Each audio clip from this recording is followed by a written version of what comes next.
This conference will now be recorded. जी जी, मैंने recording on कर ली है। अच्छा, अब आप लोग मुझे बताएं पढ़ाई कैसी जा रही है। कल आप लोगों ने लाइफ साइकिल कॉस्टिंग के ओटीज किए थे या नहीं किए थे?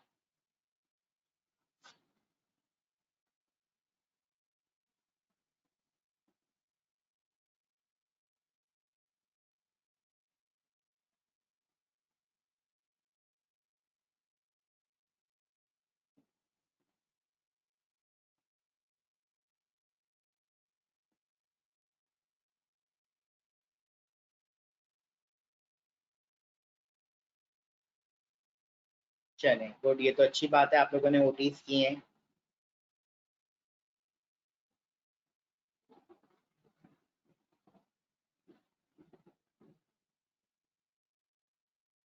आप लोग मुझे बता दें लाइफ साइकिल कॉस्टिंग के कौन कौन से ओटीज आपसे नहीं हुए, ताकि मैं करवा दूं आपको।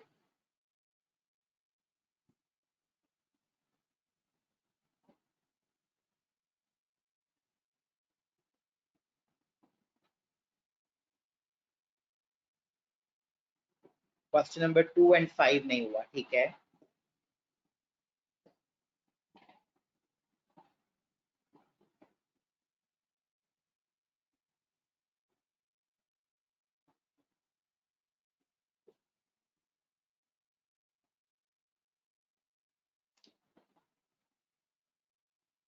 चलें जी, तो आप लोगों ने बताया पास्ट पेपर के क्वेश्चन नंबर 2 और 5।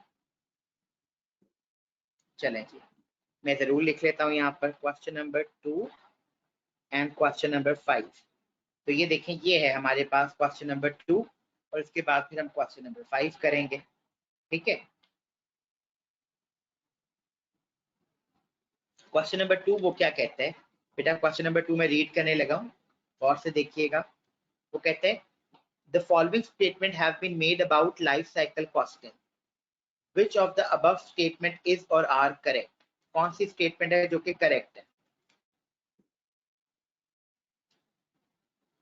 पहला, it focuses on short term by identify cost at the beginning of the product life cycle। बेटा आप मुझे बताएं कि ये शॉर्ट टर्म चीजों पे फोकस करता है या लॉन्ग टर्म चीजों पे फोकस करता है?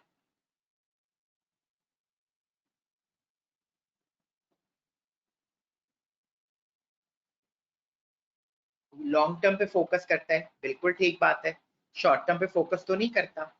Next, it identify all cost which arises in relation to the product in each year and then calculate the product profitability on annual basis। बेटा ये गलत है, आधा जुमला ठीक था लेकिन आधा गलत है कि ये प्रॉफिटेबिलिटी एनुअल बेसिस पे कैलकुलेट करता है, ये गलत है। ये प्रॉफिट भी over the entire life calculate करता है, तो ये भी गलत हो गया। Next, it accumulate the product cost over the whole life and work out overall profitability of the product। ये सही है कि ओवरऑल प्रॉफिटेबिलिटी और होल लाइफ पे कॉस्ट कैलकुलेट होती है। It allocate cost to each stage of the product life cycle and write them off at the end of the each stage। बेटा ऐसा तो कोई रूल नहीं है कि उसी स्टेज के एंड पे उसको राइट ऑफ कर देते हैं, ऐसा तो मैंने कहीं पे भी नहीं आपको पढ़ाया, तो ये भी फॉल्स है। तो फिर कौन सी स्टेटमेंट है जो करेक्ट है?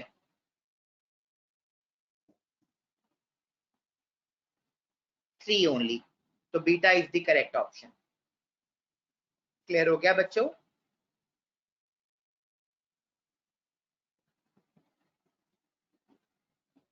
बेटा ये समझ आ गई आप सब लोगों को? चल, अब आ जाते हैं क्वेश्चन नंबर 5 पर। क्वेश्चन नंबर 5 बेटा, according to the examiner, question number 5 जो है वो सबसे ज्यादा प्रॉब्लमेटिक क्वेश्चन रहा जब ये जिस अटेम्प्ट में ये टेस्ट हुआ था। एग्जामिनर के मुताबिक सबसे ज्यादा बच्चों ने इस सवाल में गलती की थी, तो ये थोड़ा सा जरा टेक्निकल सा सवाल है, मैं करवाऊंगा आपको।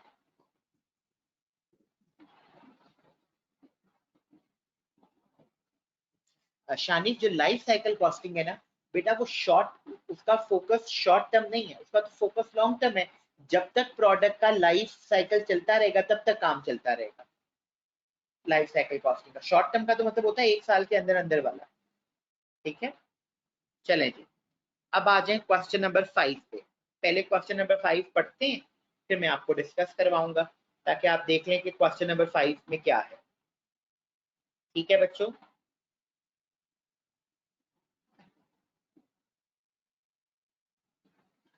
चलें क्वेश्चन नंबर 5 आप देखें वो क्या कहते हैं। A bank has developed a new type of account called a gold account, यानी बैंक ने एक नया अकाउंट बनाया है गोल्ड अकाउंट।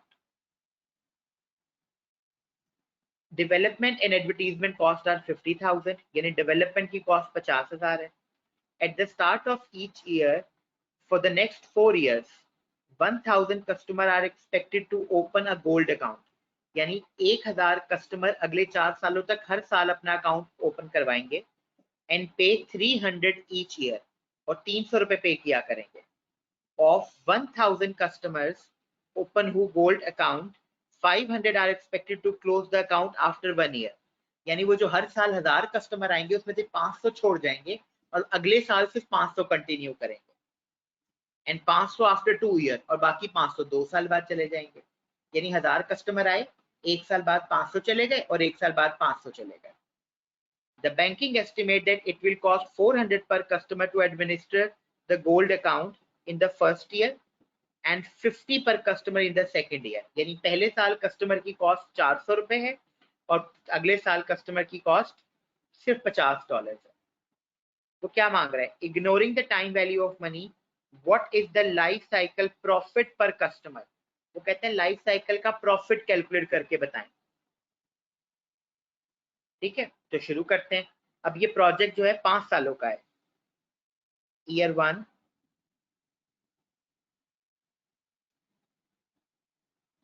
ईयर 2, ईयर 3,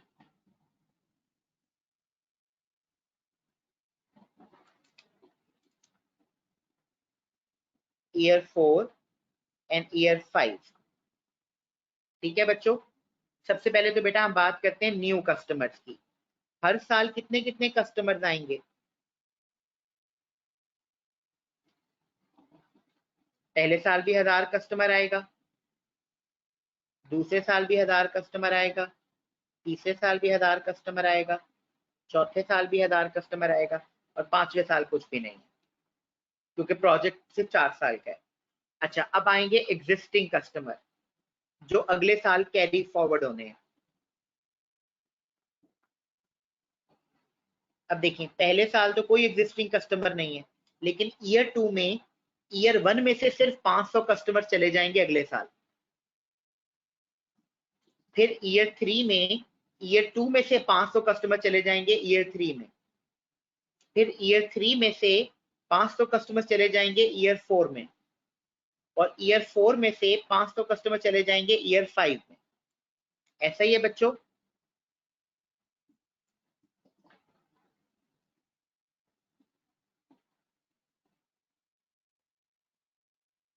तो इसका मतलब है नए कस्टमर्स आपके हैं 4,000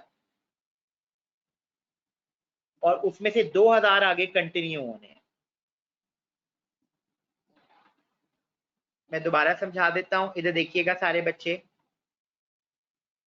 एक दफा दोबारा गौर से देख लें। वो क्या कह रहे हैं, वो कह रहे हैं पहले 4 सालों में अलमास हर साल 1,000 कस्टमर आने हैं, यानी पहला साल भी 1,000 कस्टमर आएगा, दूसरा साल भी 1,000 कस्टमर आएगा, तीसरा साल भी 1,000 कस्टमर आएगा, चौथा साल भी 1,000 कस्टमर आएगा।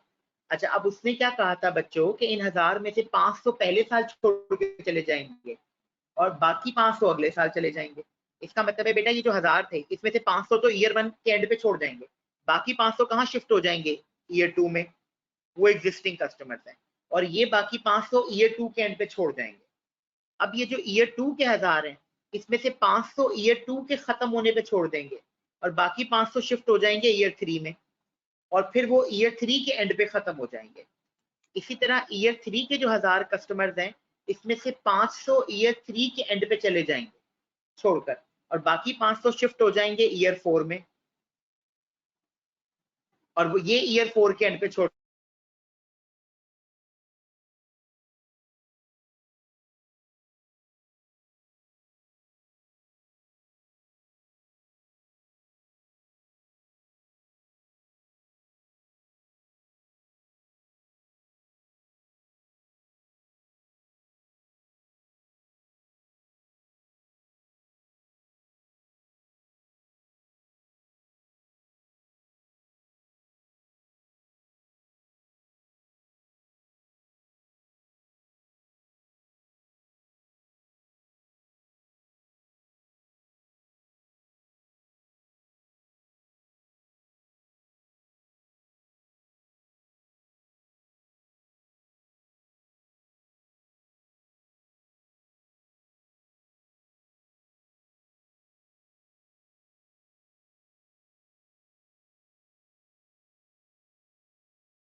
जी बच्चों, अब आप मुझे बताएं, आपको मेरी आवाज आ रही है? बेटे आवाज आ रही है? क्योंकि इंटरनेट डिस्कनेक्ट हो गया था, लेकिन मैंने उसको सही कर लिया। अच्छा, अब आप बताइए, जो कैलकुलेशन मैंने की थी ये क्लियर हो गया? यानी टोटल बिजनेस के पास 4000 कस्टमर आने हैं, 4000 में से 2000 नेक्स्ट मंथ में शिफ्ट होने हैं, बाकी नहीं। अब आप प्रॉफिट कैलकुलेट करें। आपने कस्टमर से कितना चार्ज करना है? 300। और पहले साल वाले जो कस्टमर्स हैं उन पे कॉस्ट कितनी लगेगी? उन पे आपकी कॉस्ट लगेगी 400। तो जो न्यू कस्टमर्स हैं,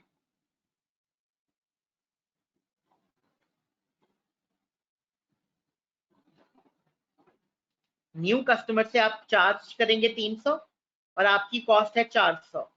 ये आ जाएगा प्रॉफिट या लॉस पर कस्टमर। और न्यू कस्टमर्स हैं कितने? 4000। मल्टीप्लाई करें। बेटा बताएं, प्रॉफिट आता है या लॉस आता है? कितना?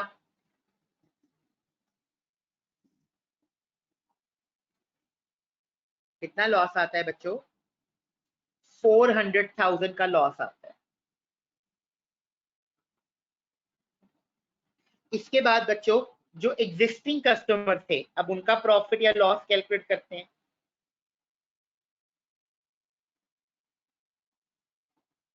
अब आपके जो एग्जिस्टिंग कस्टमर्स हैं, उन्होंने उससे कहा चार्ज आपने उनसे 300 ही करना है, लेकिन आपकी कॉस्ट अब उस पर सिर्फ 50 रुपए लगेगी।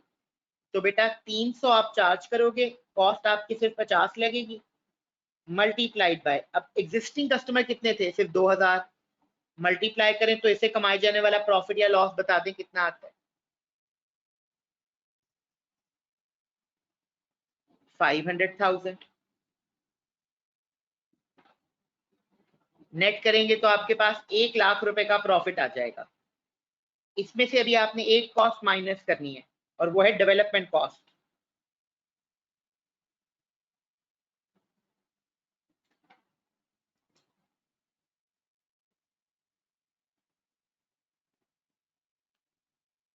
डेवलपमेंट कॉस्ट अगर आप क्वेश्चन में देखेंगे तो उससे बताई हुई है 50,000। तो ये आप इसमें से माइनस कर दें। तो जैसे ही आप 50,000 की डेवलपमेंट कॉस्ट माइनस करेंगे, ये आपका टोटल प्रॉफिट आ जाएगा। अब उसने आपसे कहा था कि आप बताएं प्रॉफिट पर कस्टमर। अब बेटा आप मुझे बताएं, सारे बच्चे यहां तक काम कर लेते हैं, गलती यहां से होती है। अब आपने कैलकुलेट करना है प्रॉफिट पर कस्टमर।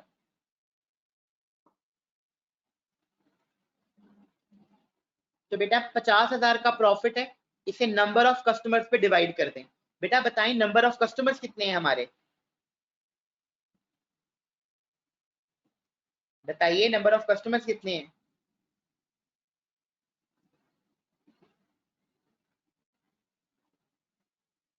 अच्छा, मेजॉरिटी बच्चे कहते हैं कस्टमर है 6,000, 4,000 नए और 2,000 एग्जिस्टिंग, तो बच्चे कहते हैं 6,000 कस्टमर है। गलत।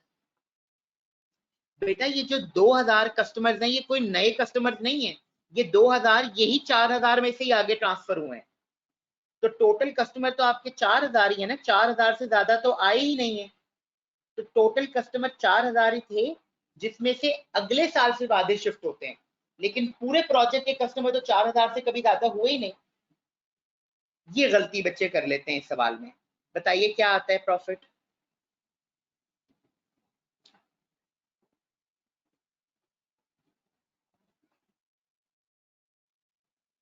और 12.50 पर आपका प्रॉफिट आ जाएगा पर कस्टमर। बेटा मुझे बताएं समझ आई कि नहीं आई, क्लियर हुआ कि नहीं हुआ ये?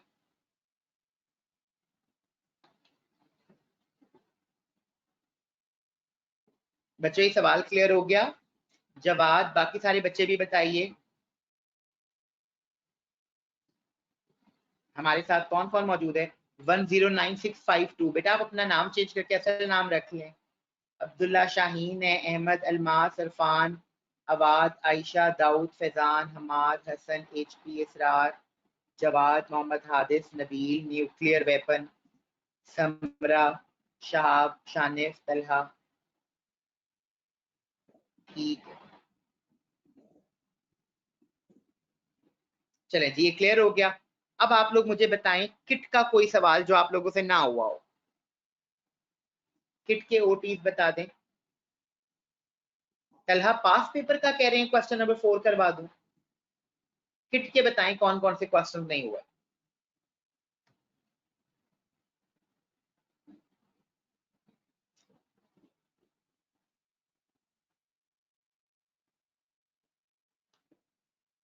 किट का question number 6, 8, 12, question number 4,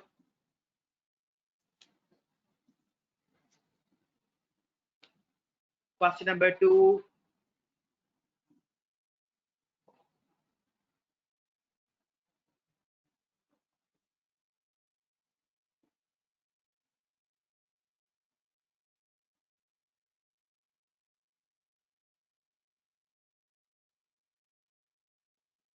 twelve लिख लिया मैंने,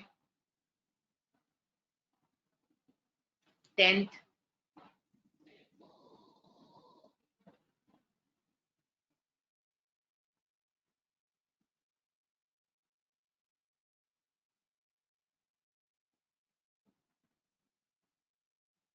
और कोई बच्चों? चल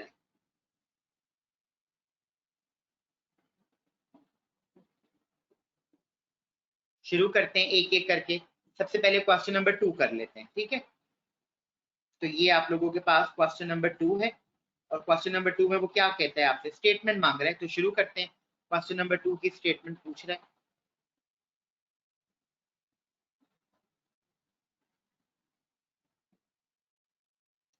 बच्चों तो देखें, अब अगर आप यहाँ पे गौर से देखोगे तो ये उसने आप लोगों को ना डाटा बताया हुआ है सवाल का, ठीक है। ये उसने आपको बताया हुआ है कि जी आप SMT is a Japanese electronic giant specializing in the production of game consoles. SMT is planning to introduce the latest next generation console and range of games in the summer. Development of the new console is due to commence in January 2015. SMT is currently working out the price of the new console should be. अच्छा, ये उसने अब आपको बता दिया 2005, 16, 17, 18 का data. Research and development cost, marketing cost, फिर production cost, warranty cost और and life cost. Market research has indicated that customer will be prepared to pay an average price of 420, but SMT chief executive believe that it will not be sufficient to make the production worthwhile. Ab statement: the cost per console calculating using life cycle costing principle is higher than the price of customer are being prepared to pay today. आपने बताने वो कह रहे हैं कि आपकी जो cost है वो ज्यादा है as compare to the price. तो बेटा आपने क्वेश्चन नंबर 1 में इसी की कॉस्ट कैलकुलेट की हुई है। आप में से किसी बच्चे ने मुझे नहीं बताया कि क्वेश्चन नंबर 1 करवाएं, तो आप लोगों से इसका मतलब है क्वेश्चन नंबर 1 हो गया था, ठीक है। तो उसकी कॉस्ट कितनी आ रही है 455, और जो कस्टमर पे करने को तैयार है प्राइस वो है आपके पास 420। तो इसका मतलब है कि यस, इसकी जो बेटा कस्टमर की प्राइस है वो कम है और कॉस्ट ज्यादा है। तो सही है या गलत है बेटा? ये स्टेटमेंट सही हुई या गलत हुई? शानिफ क्या हो गया बेटे? वो कह रहे हैं the cost calculated using life cycle costing is higher than the price. तो कॉस्ट हायर देन प्राइस ही तो है, तो ये तो ट्रू हो गया। अच्छा अगला, मोर attention on research and development cost in 2005 could reduce the warranty cost in the later year. बेटा अगर आप इसे क्वेश्चन में देखें तो आपने रिसर्च एंड डेवलपमेंट कॉस्ट लगाई है सिर्फ 2015 में, आगे कभी भी नहीं लगी। लेकिन जो आपकी वारंटी कॉस्ट है वो बढ़ रही है, 30 से 30, फिर 30 के बाद 40 हुई और 40 के बाद 45 हो गई। इसका मतलब है वारंटी कॉस्ट ज्यादा कब होती है? वारंटी कॉस्ट ज्यादा तब होती है जब आपकी प्रोडक्ट में खराबी हो। तो अगर आप रिसर्च एंड डेवलपमेंट पे अच्छी कॉस्ट लगा दें या इस पे फोकस ज्यादा करें तो इस वारंटी कॉस्ट को रिड्यूस किया जा सकता है। सही कह रहे हैं गलत कह रहे हैं?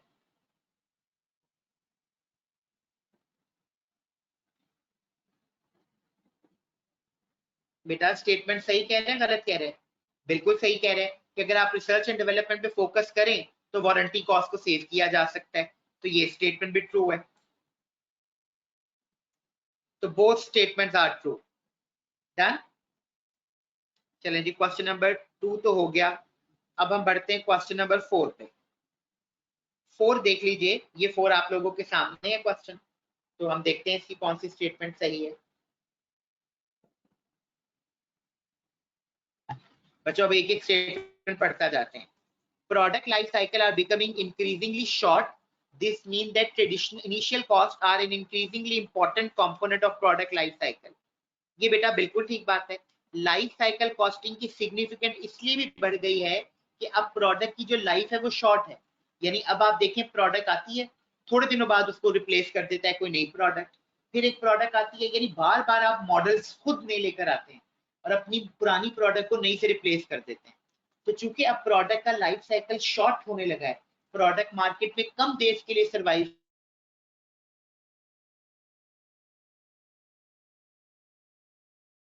करती है, तो जो इनिशियल कॉस्ट उसकी लग रही है वो बड़ी इंपॉर्टेंट है, क्योंकि शॉर्ट लाइफ साइकिल की वजह से हो सकता है कि वो कॉस्ट रिकवरी ना हो सके, तो वो बड़ी इंपॉर्टेंट कॉस्ट है, वो बड़ा सिग्निफिकेंट रोल अदा करती है। तो ये बात तो सही है, true. Next, product costs are increasingly weighted to start of the product life cycle. So to properly understand the profitability of the product, these costs must be matched with the ultimate revenue. बेटा ये statement भी true है कि आजकल का जो modern environment है, इसमें आपकी प्रोडक्ट की मेजर कॉस्ट अगर इनकर नहीं भी होती ना, तो कमिट हो जाती है डिजाइनिंग स्टेज पे, प्लानिंग स्टेज पे।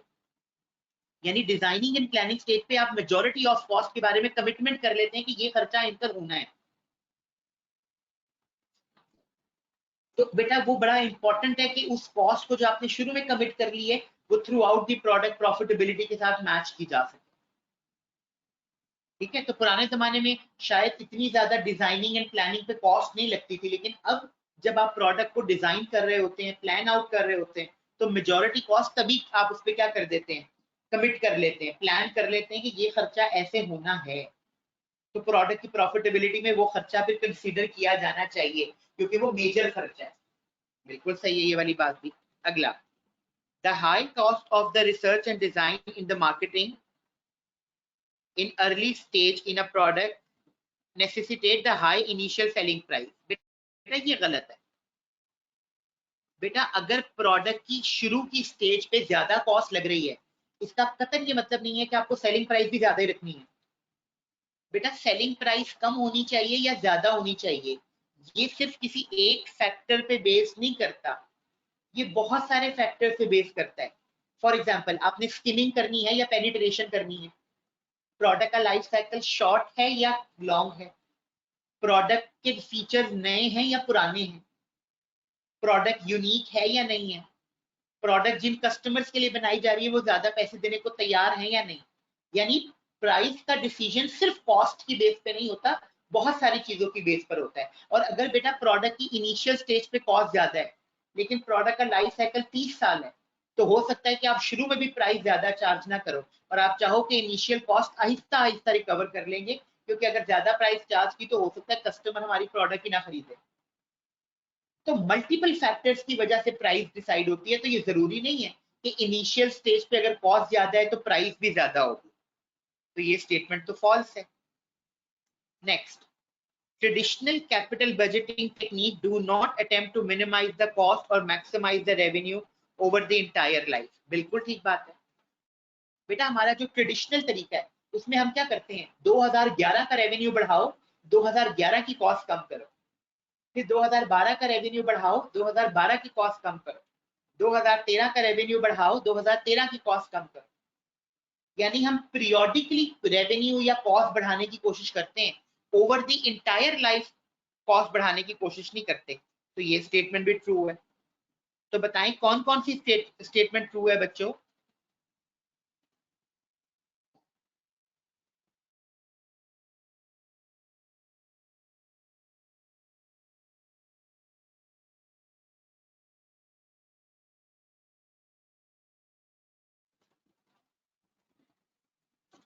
बच्चों कौन कौन सी स्टेटमेंट ट्रू है।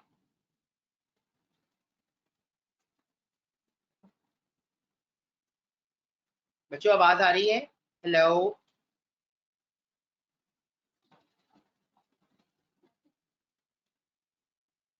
1, 2 एंड 4 बिल्कुल सही बात है। तो इसका मतलब है 1, 2 एंड 4 स्टेटमेंट करेक्ट है। ठीक है बेटे, चलें, थैंक यू। आप लोग प्लीज चैट बॉक्स में ना साथ साथ जरा चैटिंग करते रहा करें, ठीक है ठीक है ठीक। क्वेश्चन नंबर 4 भी हो गया। अब हम बात करते हैं क्वेश्चन नंबर 6 की। क्वेश्चन नंबर 6 देख लीजिए।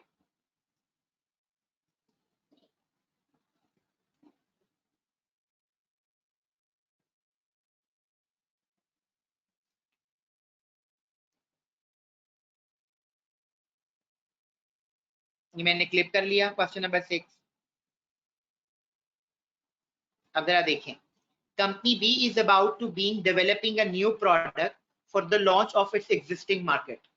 दे have forecast sale of 20,000 units, यानी उनकी forecasted sale then 20,000, and the marketing department suggest a selling price of 43, और मार्केटिंग ने कहा है सेलिंग प्राइस होगी 43 की। The company seeks to make a markup of 40% of product cost. It is estimated that the lifetime cost of the product is as follows: design and development cost 43,000, manufacturing cost 15, plant decommissioning cost 30,000. The company estimate that if it were to be spent an additional 15,000 on design, manufacturing cost could be reduced. बेटा उन्होंने ये सोचा है कि अगर ऐसा करते तो हो जाता, इसका मतलब है ये कॉस्ट अभी इनकर नहीं हुई। वो कह रहे हैं हमने अब पता चला है कि अगर हम पहले ऐसा कर लेते तो ये हो जाता, लेकिन अब ऐसा हुआ नहीं है, इसका मतलब है ये कॉस्ट नहीं है। अब बच्चों आप लोगों ने क्या करना है, लाइफ साइकिल कॉस्ट कैलकुलेट करके बतानी है। तो सिंपल है, आप मुझे बताओ कि आपकी डिजाइन की कॉस्ट कितनी है।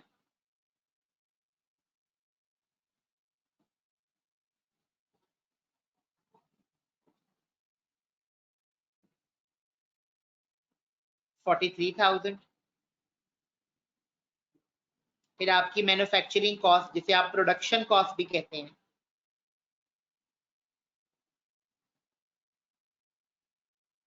वो है 15 पर यूनिट। और हमारे यूनिट्स कितने बन रहे हैं, 20,000।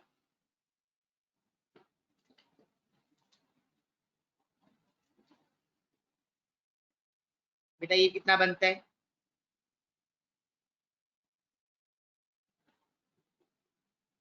3 लाख।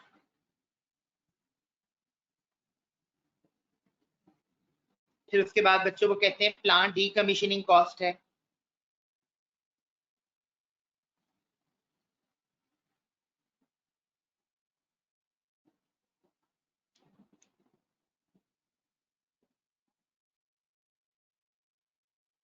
तो प्लांट डीकमीशनिंग कॉस्ट बच्चों गिवन है 30,000।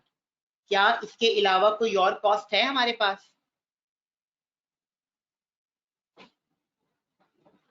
बेटा बताइए।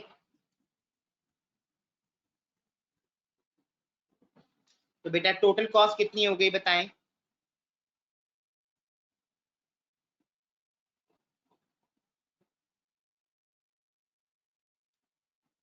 3,73,000। ठीक है बच्चों, 3,73,000। अब बच्चों आपको कॉस्ट पर यूनिट चाहिए, तो कॉस्ट पर यूनिट निकालने के लिए इस कॉस्ट को यूनिट्स पे क्या कर देंगे, डिवाइड। तो 3,73,000 डिवाइडेड बाय यूनिट्स। यूनिट्स कितने हैं बच्चों, 20,000।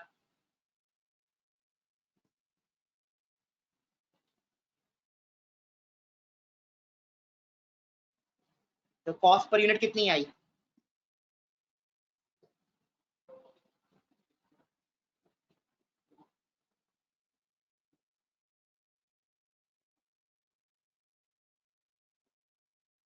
बेटे कॉस्ट पर यूनिट कितनी आ गई,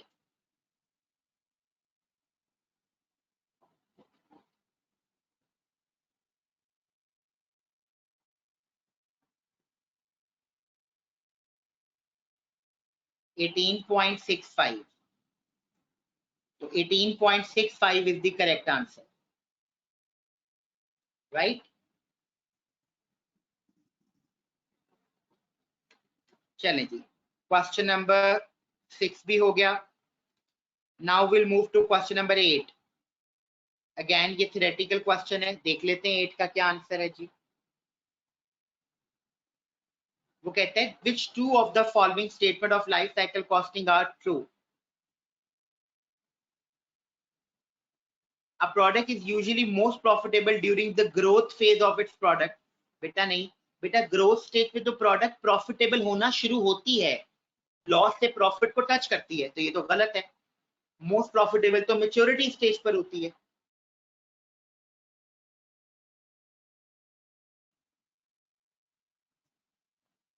next, life cycle costing is useful tool for decision making. ये भी बिल्कुल ठीक बात है।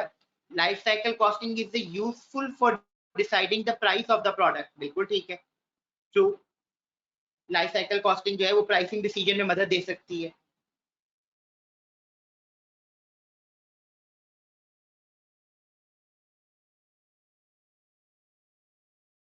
With the development of the new product और नॉट, ये बात भी बिल्कुल ठीक है, ट्रू। कि बेटा आप क्या कर सकते हैं, आप जो लाइफ साइकिल कॉस्टिंग है, जब साल के शुरू में आप प्रोडक्ट की लाइफ साइकिल कॉस्ट कैलकुलेट करते हैं, रेवेन्यू कैलकुलेट करते हैं, तो अगर आपको प्रोडक्ट प्रॉफिटेबल लगेगी तो आप उसे कंटिन्यू करोगे, वरना उसको कंटिन्यू नहीं करोगे। Next, life cycle costing encourages management to find suitable balance between investment cost and operating expense. ये भी बात बिल्कुल ठीक बात है कि लाइफ साइकिल कॉस्टिंग बेटा इंकरेज करती है मैनेजमेंट को कि वो क्या करें कि जो आपकी इन्वेस्टमेंट कॉस्ट है, यानी जो इनिशियल इन्वेस्टमेंट है, और जो ऑपरेटिंग एक्सपेंस है, उसमें क्या क्रिएट किया जा सके, बैलेंस। यानी ऐसा नहीं होना चाहिए कि आपकी डेवलपमेंट कॉस्ट बिल्कुल ही कम हो और आपकी ऑपरेटिंग कॉस्ट ज्यादा हो। ऐसा भी नहीं होना चाहिए कि आपकी ऑपरेटिंग कॉस्ट बिल्कुल कम हो, डेवलपमेंट कॉस्ट ज्यादा हो। तो बैलेंस होना चाहिए दोनों कॉस्ट के अंदर।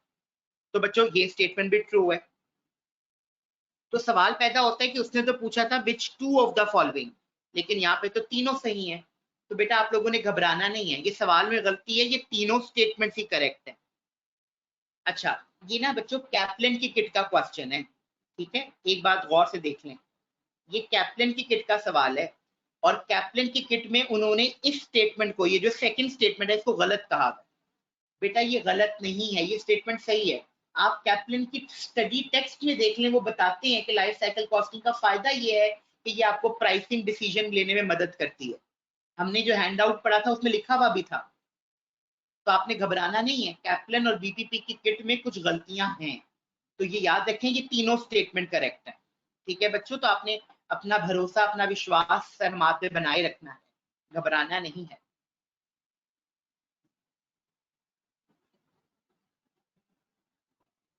चले जी, अब करते हैं सवाल नंबर 10। क्वेश्चन नंबर 10 भी देख लीजिए बच्चों। वो क्या कहते हैं, the following statement have been made about life cycle costing.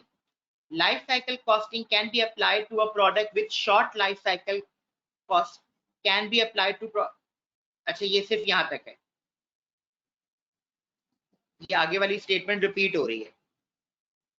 तो life cycle costing can be applied to a product with short life cycle, बिल्कुल ठीक बात है कि बच्चों शॉर्ट लाइफ साइकिल पे लाइफ साइकिल कॉस्टिंग अप्लाई जा सकती है, इसमें तो कोई बुराई नहीं है। अब आ जाए नेक्स्ट स्टेटमेंट पे। जो नेक्स्ट स्टेटमेंट है, life cycle costing is not particularly well suited for the use of budgetary and control system। बेटा ये भी सही है।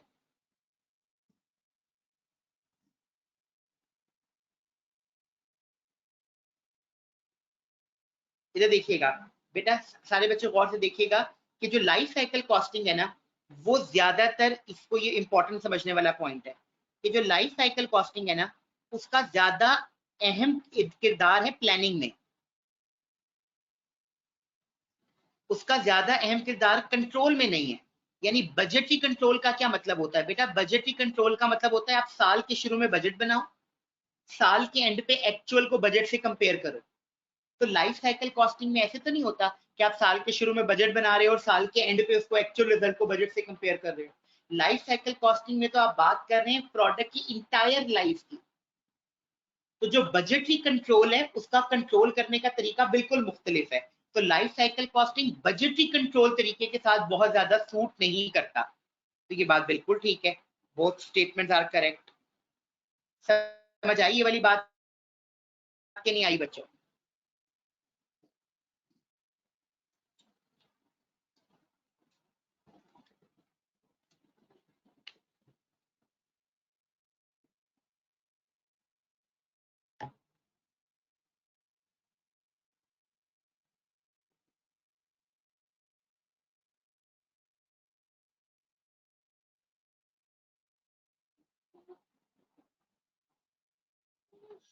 सेकंड स्टेटमेंट दोबारा बता दूं, मैं बता देता हूँ बेटा। इधर सारे बच्चे गौर से देखिएगा, हादिस भी, बाकी सारे बच्चे भी सुन लें। बजटरी कंट्रोल का क्या मतलब है बेटा? बजटरी कंट्रोल का मतलब होता है आप साल के शुरू में बजट बनाओ, फिर पूरा साल उस बजट के मुताबिक काम करो, और साल के एंड पे अपने एक्चुअल रिजल्ट्स को उस बजट के साथ कंपेयर करो कि क्या आपका बजट अचीव हुआ है या नहीं। इसे कहते हैं बजटरी कंट्रोल। तो बेटा लाइफ साइकिल कॉस्टिंग में तो हम ईयरली बजट बनाते ही नहीं है। लाइफ साइकिल कॉस्टिंग में तो हम प्लानिंग करते हैं प्रोडक्ट की पूरी लाइफ की, तो उसमें हम बजटरी कंट्रोल वाला तो पार्ट ही नहीं आता। बजटरी कंट्रोल तो है साल के शुरू में बजट बनाओ, साल के एंड पे कंपेयर करो कि एक्चुअल रिजल्ट अचीव हुए हैं या नहीं। लाइफ साइकिल कॉस्टिंग में तो हम लाइफ के शुरू में प्लानिंग करते हैं और लाइफ के एंड पे कंपेयर करते हैं। तो बजटरी कंट्रोल में और लाइफ साइकिल कॉस्टिंग में तो फर्क हुआ ना। फिर इसका मतलब है लाइफ साइकिल कॉस्टिंग कंसिस्टेंट नहीं है बजटरी कंट्रोल के साथ। बच्चों अब समझ आ गया आप लोगों को? चले जी, ये वाली स्टेटमेंट भी क्लियर हो गई। अब मैंने सवाल नंबर 10 भी करवा दिया आपको। अब हम बढ़ते हैं सवाल नंबर 12 की तरफ। ये सवाल नंबर 12 है, ये मैं आप लोगों को करवा देता हूँ, बड़ा सिंपल है। उसके बाद हमारा लाइफ साइकिल कॉस्टिंग भी कंप्लीट हो जाएगा। ठीक है बच्चों? अब देखिए ये सवाल मैं रीड करने लगा। वो कहते हैं the cost for design and development of the new product are expected to be 800,000। यानी प्रोडक्ट की डिजाइन की कॉस्ट है 8 lakh. The time from the original product concept to the market will be 8 month. यानी प्रोडक्ट कब launch होगी? 8 महीने के बाद। The expected selling price for the product is 8 and variable cost is 5. Expected sales are as follows. पहले महीने में 40,000 बिकेगा, दूसरे में 60, तीसरे में 80, चौथे में 1 lakh. What is the break even time for this product? आपने बताना है ब्रेक इवन कब होगा। बेटा ब्रेक इवन तब होगा जब आपकी सारी कॉस्ट रिकवर हो जाएगी। Is that clear? अच्छा वो क्या कह रहे हैं? वो कह रहे हैं कि ये जो प्रोडक्ट है 8 महीने लगेंगे इसको लॉन्च होने में। इसका मतलब है जब ये प्रोडक्ट लॉन्च होगी तो वो कौन सा महीना होगा?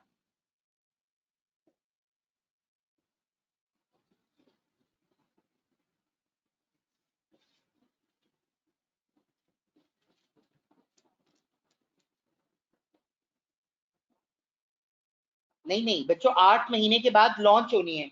इसका मतलब है ये जो पहला महीना है ये एक्चुअली कौन सा महीना है? 9th। दूसरा महीना एक्चुअली कौन सा महीना है? 10th। क्योंकि 8 महीने तक तो डेवलप होनी है ना, तो 8 महीने के बाद 9वें महीने में लॉन्च होनी है। फिर थर्ड थर्ड का मतलब है ये 11th मंथ है और ये 12th मंथ है। Is that clear? अच्छा बेटा आप मुझे ये बताओ, आप 1 यूनिट बेचते हो 8 रुपए का और 1 यूनिट पे आपकी कॉस्ट लगती है 5 रुपए। तो बेटा आप मुझे बताएं 1 यूनिट से आपको कॉन्ट्रीब्यूशन कितना मिलता है? 3 रुपीज पर यूनिट। अब आप ब्रेक इवन पे पता कहाँ पहुंचोगे? आप ब्रेक इवन पे पहुंचोगे जब ये 8 लाख रुपए रिकवर हो जाएंगे। यानी जब आप ये 800,000 की कॉस्ट रिकवर कर लोगे तो आप ब्रेक इवन पे पहुंच जाओगे। तो अब आप देखो कि क्या पहले महीने में ये 8,000 रिकवर हो जाएगा? तो 9th मंथ पे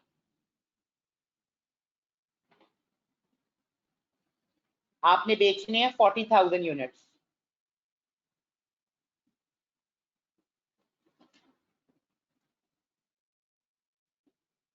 और 1 यूनिट से आपको प्रॉफिट आता है 3 पर यूनिट का। इसका मतलब है 9वें महीने में सिर्फ आप 1,20,000 रुपए रिकवर करोगे, सारी कॉस्ट तो रिकवर नहीं होगी। इसका मतलब है 9th मंथ में ब्रेक इवन नहीं होना। अब अगर आप देखो 10th मंथ पे ब्रेक इवन होता है या नहीं? 10th मंथ पे बेटा आप मजीद 60,000 यूनिट बेचोगे।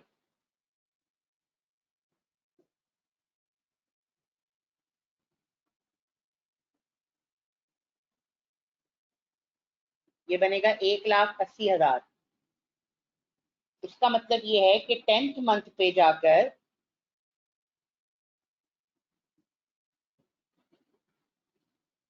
आप तकरीबन 3 लाख कमा लोगे।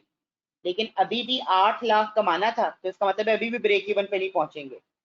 फिर बेटा 11वें महीने में जाके आप 80,000 यूनिट बेचोगे।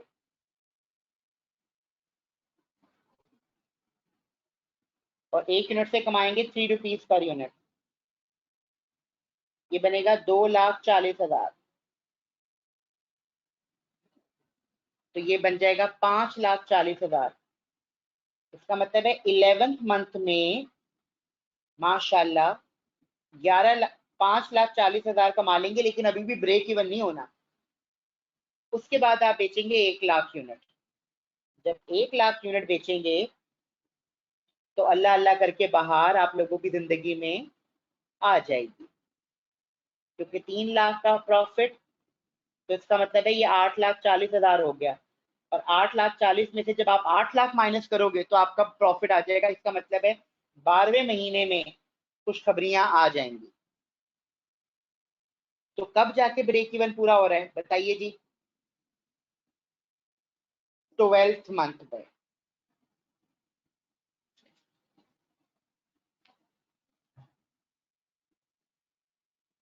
देर आए दुरुस्त आए, बिल्कुल ठीक है। समझ आ गई बच्चों? यहाँ पर आके बच्चों ये मैंने सवाल नंबर 12 भी आपको करवा दिया। देखिए मैंने आपको लाइफ साइकिल कंप्लीट हो गया।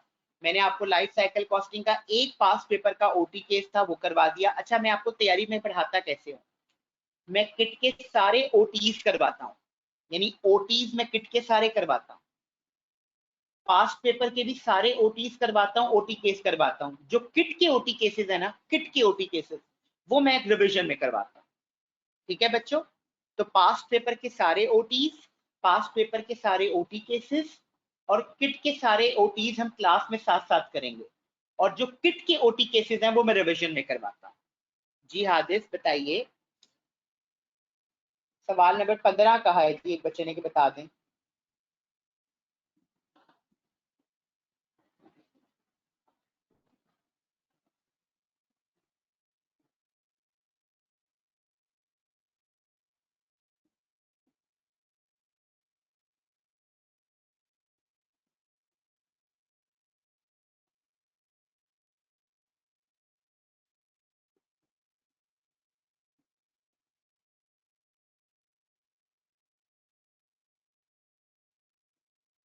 अच्छा इधर देखिएगा बच्चों, वो ये वाला सवाल है जो कि अलमास ने कहा है। ठीक है हादिस, मैं आपको समझा दूंगा बेटे, ठीक है। A company introduced product C to the market 12 months ago. Now it is now about to enter in the maturity stage of its life cycle. Maturity stage is expected to be last for the 3 months. The director sales and marketing has suggested that 4 possible prices that company could charge during the 3 months. The table is below. Variable cost उसने बता दी, selling price, साथ में weekly demand, और variable cost है 114। Which selling price maximize the monthly profit? आय हाय, ये तो बहुत ही आसान है बच्चों, ये तो बहुत आसान है। इधर देखें, आपकी सेलिंग प्राइस है 300, वेरिएबल कॉस्ट है 114, तो बेटा बताएं कॉन्ट्रीब्यूशन कितना आएगा?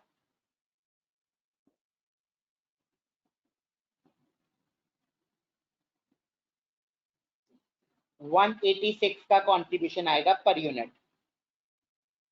और यूनिट कितने बिकेंगे बच्चों? 1800। तो कितना कंट्रीब्यूशन कमाएंगे आप?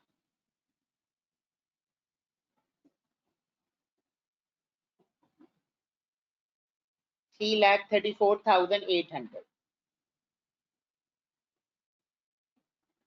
फिर इसके बाद बच्चों अगर आप प्राइस रखें 255, तो बेटा प्राइस 255 रखें, लेकिन वेरिएबल कॉस्ट तो तभी 114 ही रहेगी ना, तो कंट्रीब्यूशन पर यूनिट कितना आएगा? 141 मल्टीप्लाइड बाय उसके यूनिट्स कितने हैं? 2400 यूनिट्स। कितना कंट्रीब्यूशन आएगा? 3,38,400।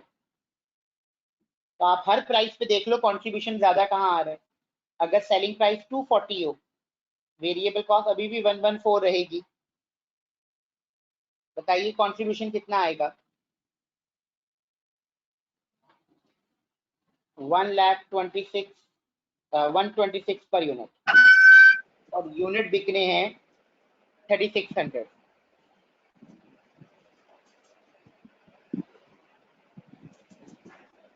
4,53,600।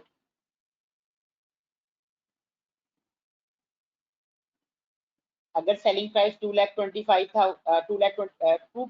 हो और वेरिएबल कॉस्ट 114, तो कंट्रीब्यूशन 111 मल्टीप्लाई बाय यूनिट बिकेंगे 4200।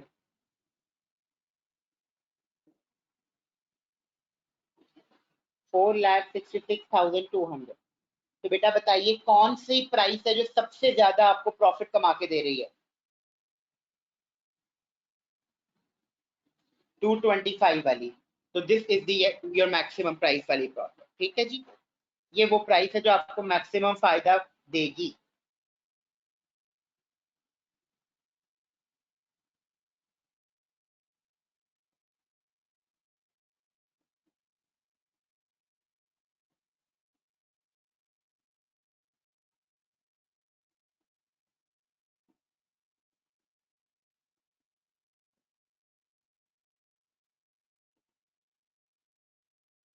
चलें जी,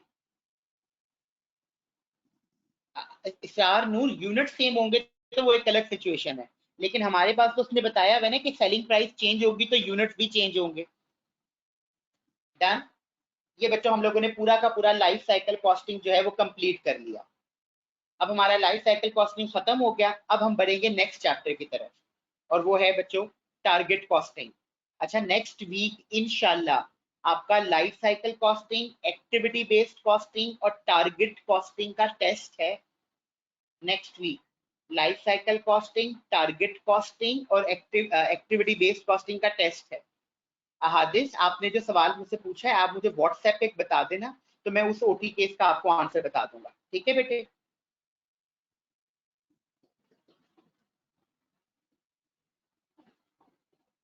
चल, अब हम शुरू करेंगे टारगेट कॉस्टिंग।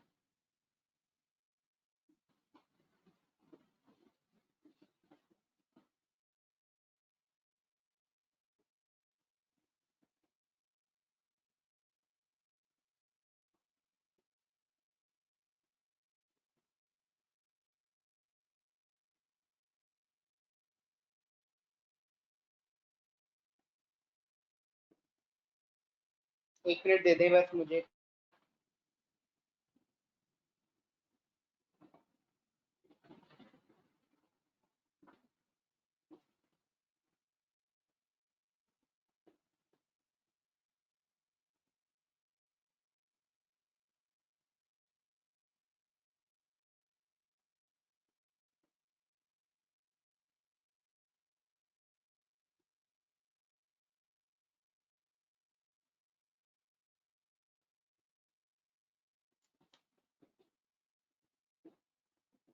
अब बच्चों हम एक नया चैप्टर शुरू करने लगे हैं जिसका नाम है टारगेट कॉस्टिंग।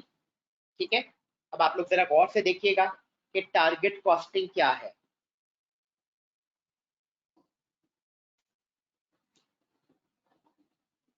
अच्छा, मैं आजकल आप लोगों ने देखा है कि मैं क्लास में सुबह जब क्लास स्टार्ट होती है 1:30 बजे तो लिख देता हूँ कि क्लास में 1:45 पे स्टार्ट करूंगा। तो आजकल मैं मतलब ये इस वीक में जो है ना क्लास पूरी 2 घंटे की नहीं ले रहा। उसकी वजह ये है बेटा, मेरी ना बहुत ज्यादा क्लासेस हैं आजकल। मेरी 9:30 बजे से लेकर 8 बजे तक कोई ब्रेक नहीं होती बीच में। यानी मेरी 9:30 से 11 क्लास है, 11 से 12:15 क्लास है, 12:15 से 1:30 क्लास है, 1:30 से 3:30 क्लास है, 3:30 बजे से लेके 5:30 बजे तक क्लास होती है, और फिर 6 बजे से 8 बजे तक क्लास होती है। तो बीच में ना कोई बीच में ब्रेक नहीं होती। तो मैं क्या करता हूँ कि बीच में 15 मिनट जो है ना दोपहर के टाइम आपकी मुझे लंच करना होता है, तो मैं पिछली क्लास 1:15 खत्म करके आपकी 1:45 शुरू करता हूँ, तो आधा घंटे में लंच कर लेता हूँ। तो ये भी अभी कुछ दिनों में मेरा ख्याल है बैचेस वाइंड अप हो जाएंगे मेरे कुछ, तो फिर वो रिलैक्स हो जाएगी रूटीन। तो आपने, मैंने कहा मैं आपको बता दूं फिर भी ना सेफ एंड साइड पे।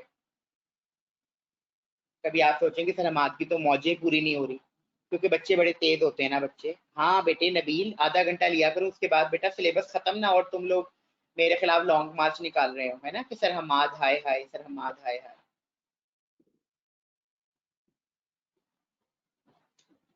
अच्छा चलें,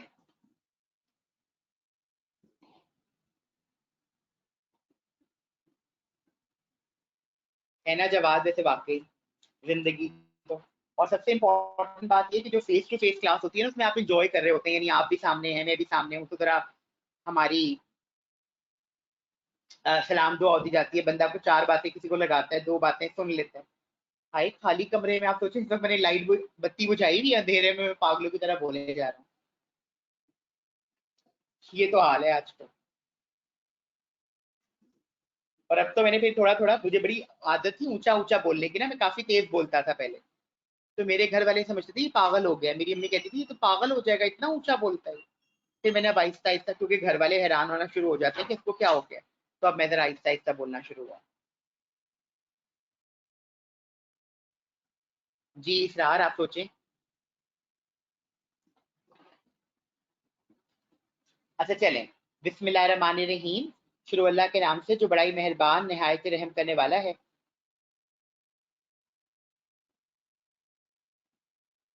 तो बच्चों अब हम शुरू करते हैं टारगेट कॉस्टिंग। अच्छा बेटा देखें, नॉर्मली क्या होता है,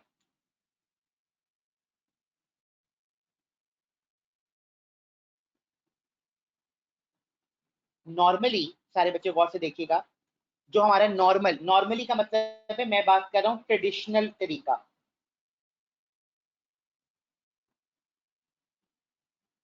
ट्रेडिशनल कॉस्टिंग मेथड की बात कर रहा हूँ।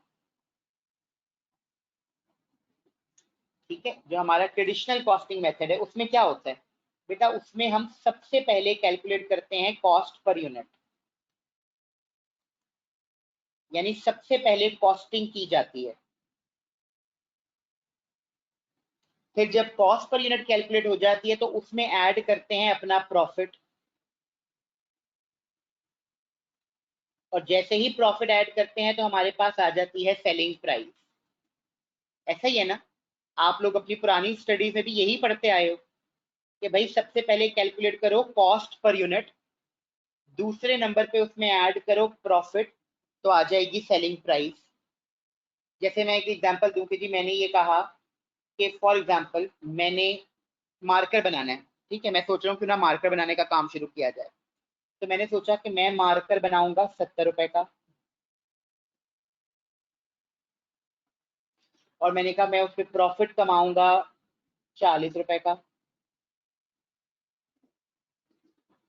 तो बेटा मुझे सेलिंग प्राइस कितनी हो गई, 110 पर यूनिट। यानी मैंने कहा कि मैं 110 रुपए का इसको बेचूंगा। अब बच्चों ये जो तरीका मैंने अपनाया है, इस तरीके में अगर आप गौर से देखो तो आपको पता चलेगा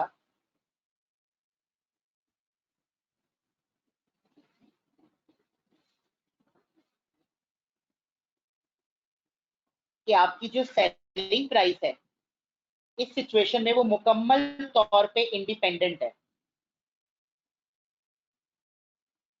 ऐसे ही है ना बच्चों, आपकी सेलिंग प्राइस ना, सॉरी, आपकी जो कॉस्ट पर यूनिट है वो मुकम्मल तौर पे इंडिपेंडेंट है, ना वो प्रॉफिट पे डिपेंड कर रही है, ना वो सेलिंग प्राइस पे डिपेंड कर रही है, वो मुकम्मल तौर पे इंडिपेंडेंट है। लेकिन अगर आप बात करो अपनी सेलिंग प्राइस की,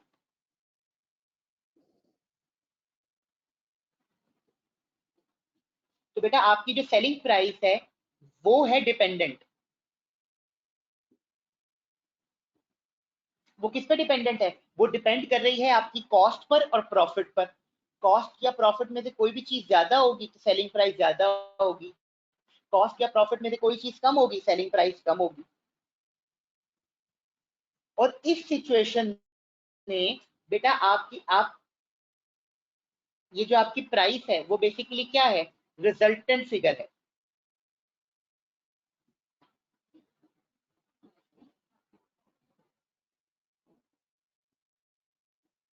यानी इस सिचुएशन में आपकी सेलिंग प्राइस जो है वो रिजल्टेंट फिगर है, यानी आप कॉस्ट में प्रॉफिट ऐड करते हो तो रिजल्ट के तौर पे आपको सेलिंग प्राइस मिलती है। और एक और बात जो आपने यहाँ पे याद रखनी है वो ये है कि इस सिचुएशन में बेटा आप किसके तौर पे एक्ट कर रहे हो, आप प्राइस प्रोड्यूसर के तौर पे एक्ट कर रहे हो। यानी आपने क्या किया, आपने बिल्कुल राजा महाराजाओं की तरह आपने ये कहा कि मेरी कॉस्ट होगी 70 रुपए, मैं प्रॉफिट कमाऊंगा 40 का, और मैं 110 रुपए का बेचूंगा। यानी आप प्राइस प्रोड्यूस कर रहे हो, आप बता रहे हो कि मैंने इतने का बेचना है। ये है बच्चों ट्रेडिशनल तरीका। यानी ट्रेडिशनल तरीके में आप अपनी कॉस्ट को रखते हैं इंडिपेंडेंट और सेलिंग प्राइस रिजल्टेंट फिगर के तौर पे कैलकुलेट की जाती है। अच्छा, अब मैंने कहा कि जी मैं मार्कर बनाऊंगा 70 का, मैं प्रॉफिट रखूंगा 40 और मेरी सेलिंग प्राइस होगी 110 की। व्हाट इफ अगर मैं आपसे ये कहूं कि मेरा जो कंपैटिटर है वो सेम मार्कर बेच रहा है 90 रुपीज का। यानी जिस मार्कर को मैंने बेचने की योजना बनाई है कि मैं इसको 110 रुपए का बेचूंगा, 70 लगाऊंगा, 40 कमाऊंगा, 110 का बेचूंगा, वही मार्कर कंपैटिटर 90 रुपए का बेच रहा है। तो आप मुझे बताएं कि what do you think, customer would prefer my product और कंपैटिटर्स प्रोडक्ट?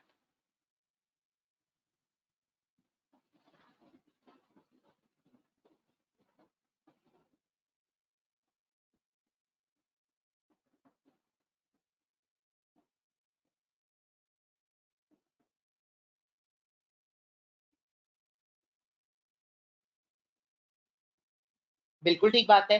कस्टमर जो है वो कंपैटिटर की प्रोडक्ट पे चले जाएंगे, वो मेरी प्रोडक्ट पे तो नहीं वो खरीदेंगे, क्योंकि मेरी प्रोडक्ट तो महंगी है।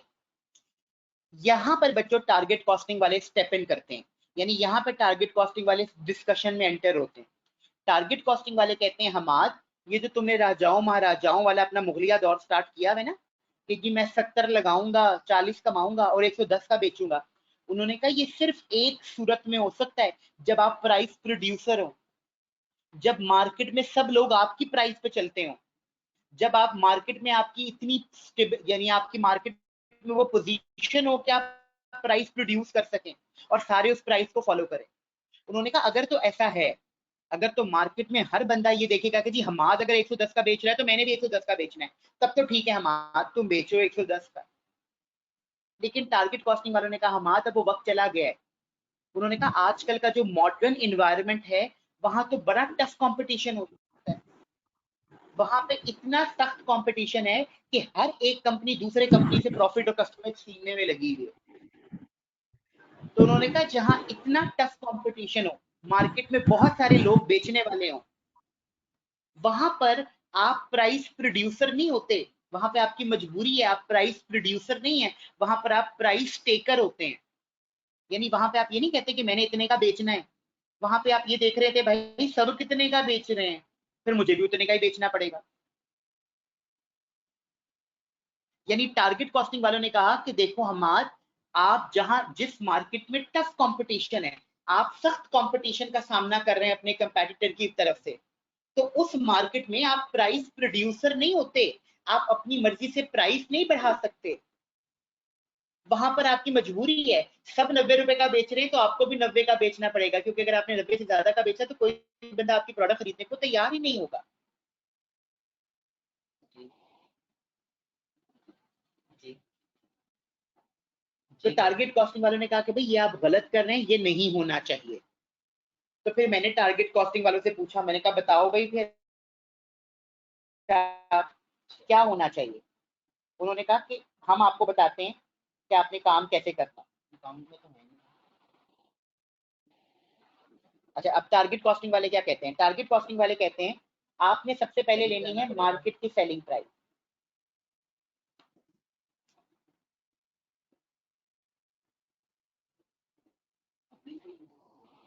आपने सबसे पहले क्या लेना है? मार्केट की सेलिंग प्राइस। और उसमें से आपने अपना रिक्वायर्ड प्रॉफिट क्या कर देना है? माइनस।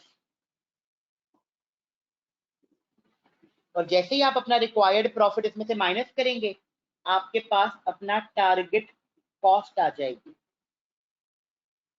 यानी फॉर्मूला यही है, बस आपने क्या किया है, आप कॉस्ट को इस तरफ ले गए और सेलिंग प्राइस को इस तरफ ले गए। यानी सेलिंग प्राइस को लेफ्ट साइड पे ले गए और कॉस्ट को राइट साइड पे ले गए। तो टारगेट कॉस्टिंग वालों ने कहा मार्केट की सेलिंग प्राइस में से अपना रिक्वायर्ड प्रॉफिट माइनस करो तो टारगेट कॉस्ट आ जाएगी। यानी मार्केट में सब लोग कितने का बेच रहे हैं? 90 का, तो मुझे भी 90 का बेचना है, माइनस रिक्वायर्ड प्रॉफिट, कितना प्रॉफिट कमाने की इच्छा रखता हूँ? 40 रुपए की। तो बेटा मेरा टारगेट कॉस्ट कितनी आ जाएगी? 50 रुपीज पर यूनिट, ये मेरी टारगेट कॉस्ट है। यानी टारगेट कॉस्टिंग वालों ने क्या कहा, टारगेट कॉस्टिंग वालों ने कहा आप इस तरह कॉस्ट कैलकुलेट किया करें, मार्केट की सेलिंग प्राइस उठाएं, उसमें से अपना रिक्वायर्ड प्रॉफिट माइनस करें, और ये अब आपकी टारगेट कॉस्ट है। अब आप अपना टारगेट सेट करें कि आपने हर हाल में प्रोडक्ट इसी कॉस्ट के अंदर अंदर बनानी है, जो मर्जी हो जाए। अब बच्चों आप इस सिचुएशन में जरा मुझे ये बताएं कि इस सिचुएशन में ये जो मार्केट प्राइस है,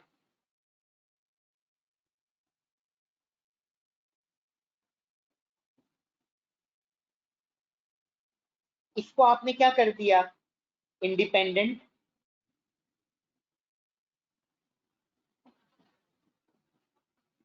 और अब जो बच्चों आपकी कॉस्ट है,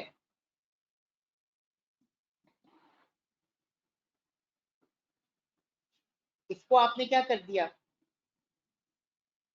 डिपेंडेंट